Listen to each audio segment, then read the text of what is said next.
एकट एकट अरे एकट एकट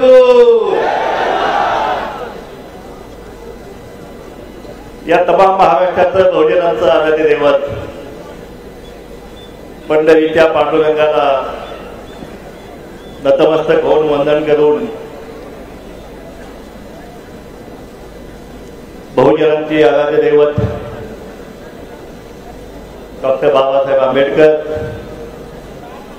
छत्रपती शिवाजी महाराज, महात्मा ज्योतिबा फुले, पुण्यश्लोक अहिल्यादेवी होळकर इत्यादी महामानवांना अभिवादन करून आजच्या या पंढरपूरच्या ओबीसीच्या महायज्ञात मेळाव्यात या ठिकाणी आपल्या संबोधित करण्यासाठी या ठिकाणी व्यासपीठावर उपस्थित तुम्हाला सगळ्यांचे नेते, एक ओबीसी योद्धा आदरणीय दिवस आहे। या ठिकाणी महाराष्ट्रामध्ये धनगर समाजाच्या तरुणांचा आवाज, ज्याचा सगळीकडे आवाज एकच छंद आणि गोपीचंद आपण ऐकला असेल असे गोपीचंद पडळकर,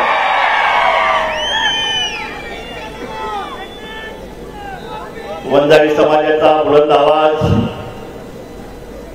ज्याने तुम्हा आम्हाला काही काळजी करू नका, आमच्या हातात पण कोयता आहे हे ज्यांनी बोलण्याचं धाडस केलं असे आमचे मित्र प्राध्यापक टी.पी. मुंडे सर, मुस्लिम समाजाचा, मुस्लिम ओबीसी समाजाचा बुलंद आवाज शबीर अन्सारीजी, महादेव जानकरजी, गणपतआबा देशमुखांचे नातू भावी आमदार बाबासाहेब देशमुख,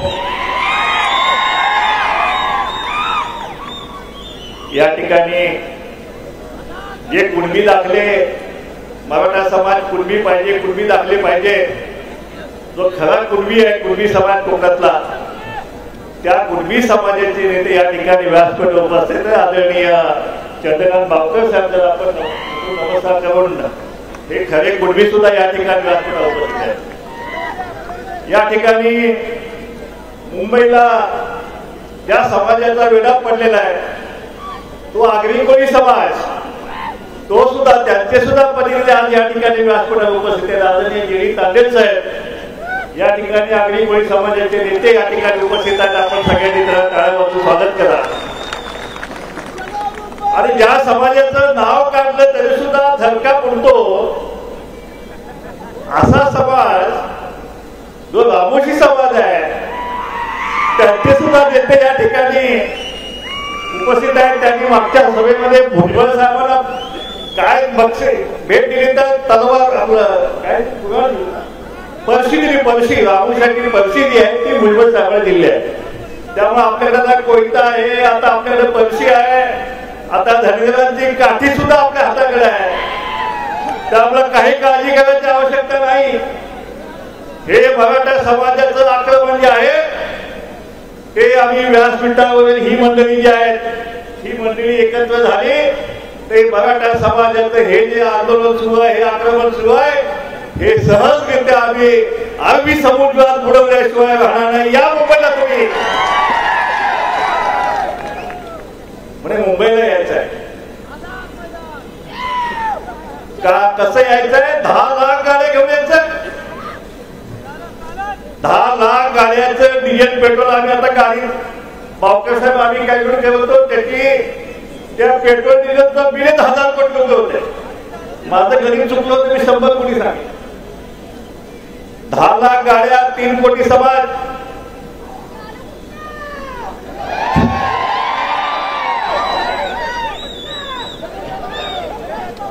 दोनशे जेसीबी पुन्हा उजवायला आणि सभेवरती पुढे टाकायला हेलिकॉप्टर, असला गरीब समाज,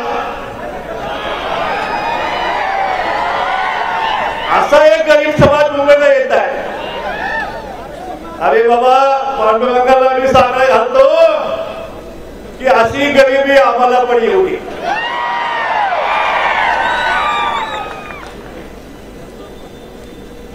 गरिबी मराठा समाज, अरे कुणी आणली तुमच्यात गरिबी? या बसलेल्या ओबीसीने, या बसल्या धनगर समाजामध्ये का घिसाड्याने का रामोशाने कुणी आणली तुमच्यावरती? अरे तुमचेच भावबंद आहे.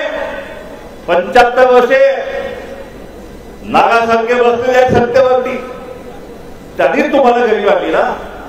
20 मध्ये आमदार होतो भुजबळ साहेब, 2 वर्षात पाणी आणलं आणि पहिली गरिबी मराठा समाजाची घालवली, नंतर धनगरांची, नंतर बाकीच्यांची. पण मी या मराठा समाजाची गरिबी घालवू शकतो एका मतदारसंघातली. 75 वर्षी सत्ता तुमच्या, मुख्यमंत्री तुमचे, मंत्री तुमचे सगळे जाणते राजे वगैरे सगळे तुमचे, शेती मंत्री तुमचे. मग मुळे तुम्हाला आत्महत्या करायला कुणी लावल्या? आम्ही लावल्या काय?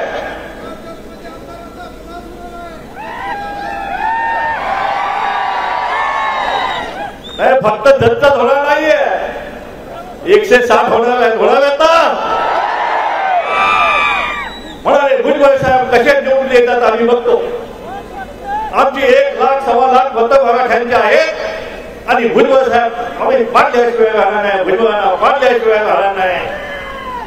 मी म्हणलं बघूया एकदा पुण्यात एक भुजबळ पाडला, 160 मराठे पाडू. पण माझं वाक्य नाही लागलंय गटाला.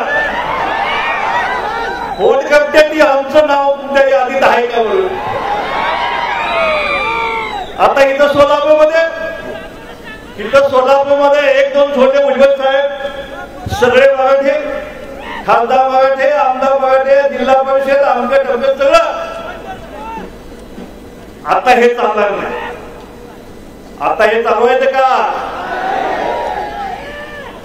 आता आमदार बी आपला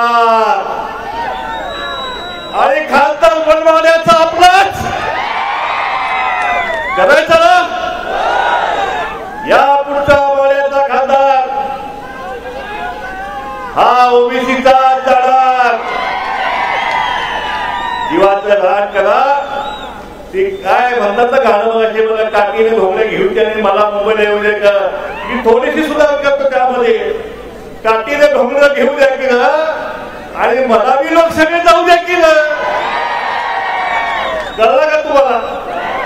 खासदार पाठवायचा आहे, काठीने घोंगडं घेऊन पाठवायचं आपल्याला, बरोबर ना. तर अशा प्रकारे आता हा ओबीसीचा एरिया संपूर्ण महाराष्ट्रामध्ये सुरू आहे. काय म्हणणं आमचं आहे, आम्ही कशासाठी आम्ही हे सगळं करायला. तर या ठिकाणी मराठा समाजाने आम्हाला आता ओबीसीतच आरक्षण पाहिजे, आम्हाला ओबीसीतच पाहिजे, आम्हाला ओबीसीतच पाहिजे. गावे बाबा तुमचं आहे ना. आज मराठा समाजाला घटनात्मक आरक्षण आहे का नाही? तर ते आहे. कुठलं आहे? तर ईडब्ल्यूएसचं आरक्षण आहे. त्यामध्ये 10% 8.5% तुम्ही घेतलं. तुम्हाला हॉस्टेल मिळाले, तुम्हाला 5,500 कोटी निधी मिळाला, 70,000 पोरांना 15 लाख फी मिळाली, कर्ज मिळालं, सगळं मिळालं. तरी सुद्धा समाधान नाही. म्हणजे कुठल्याही पैसे मुंबईत येणार आणि आरक्षण घेतल्याशिवाय माघारी जाणारच नाही. आम्ही म्हणलं या आधी आमचा नंबर तिथं आहे, मुंबई आमची आहे, तिथं 50 लाख ओबीसी आहेत. सगळ्या झोपडपट्ट्यामध्ये सगळे आमचे भटके मुक्त आहेत. आणि त्यांनी एक दिवस रजा काढली तर मुंबई सगळी पॅक करण्याची ताकद जी आहे ती या ओबीसी मध्ये आहे, ते मुंबईतल्या ओबीसी मध्ये आहे. म्हणून इकडं मराठा समाजाने आंदोलन डिक्लेअर केलं. ताबडतोब आम्ही सगळ्यांनी मिटिंग घेतली. नाही म्हणले अण्णा 20 तारखेला आपलंही आंदोलन महाराष्ट्रात सुरू झालं पाहिजे. एकीकडे मराठ्यांचं आंदोलन आणि दुसरीकडे ओबीसीचं आंदोलन सुरू असलं पाहिजे. काय म्हणणं, काय मागणी आपली? आमचं म्हणणं एवढंच आहे की आमच्या आयुष्यात धक्का लागता कामा नये. शासन म्हणतं आम्ही तुम्हाला आश्वासन दिलेलं आहे, आम्ही तुम्हाला लेखी दिलेलं आहे की आम्ही ओबीसीच्या आरक्षण धक्का लावणार नाही, धक्का लावणार नाही, धक्का लावणार नाही. हे म्हणतात 54 लाख आम्हाला तुम्ही नोंदी. अरे 54 लाखाचे सगळे सोय रक्ताचे नाते झाले की झाले 3-4 कोटी. म्हणजे 100% समाजाला कुणबी दाखले दोन त्यांनी ओबीसी घालण्याचा डाव आहे. उघडपणे म्हणतात रात्री 2:30 वाजता जी या भुजबळ साहेब या मराठा समाजाच्या त्या शिंदे समितीचा जिहाद रात्री 2:30 वाजता काढला जातो.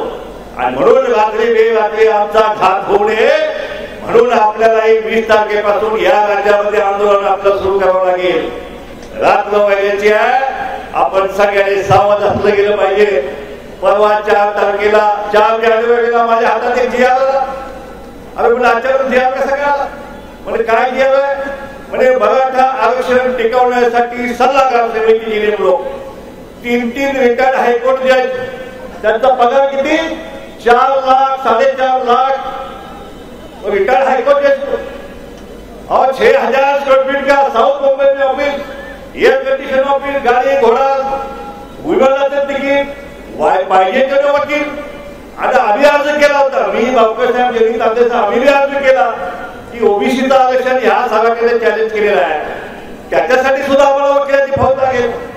तो चीफ सेक्रेटरी म्हणते की मला एयरलाइन की मुझे परवानगी लेना पड़ेगा. क्यों है? उनका तो करोड़ 1 महीने में 2 करोड़ खर्चे का दिया जो 1 दिन में निकालते हैं. अब ओबीसीचं आरक्षण संरक्षण करायला आम्ही सल्लागार समिती मागतोय, त्यावेळी तुम्हाला लॉयन कमिशन परवानगी लागते. पुढील चालणार नाही सांगितलं मी. त्यामुळे अशा प्रकारे हा सगळा खात आपला सुरू आहे. मी बघा एका पत्रकामध्ये सांगितलं की जर हे जे राज्य मागासवर्ग आयोग आहे ह्यांना सांगितलं 20 दिवसामध्ये मराठा समाज कुठं मागासलेला आहे असा रिपोर्ट द्या. 20 दिवसामध्ये रिपोर्ट. त्या ठिकाणी ओबीसीचा अध्यक्ष होता, त्या ठिकाणी ओबीसीचे सदस्य होते, लाता घालून बाहेर हकलले आणि त्या ठिकाणी अध्यक्ष मराठ्यांचा नेमला, सदस्य मराठ्यांचे नेमले.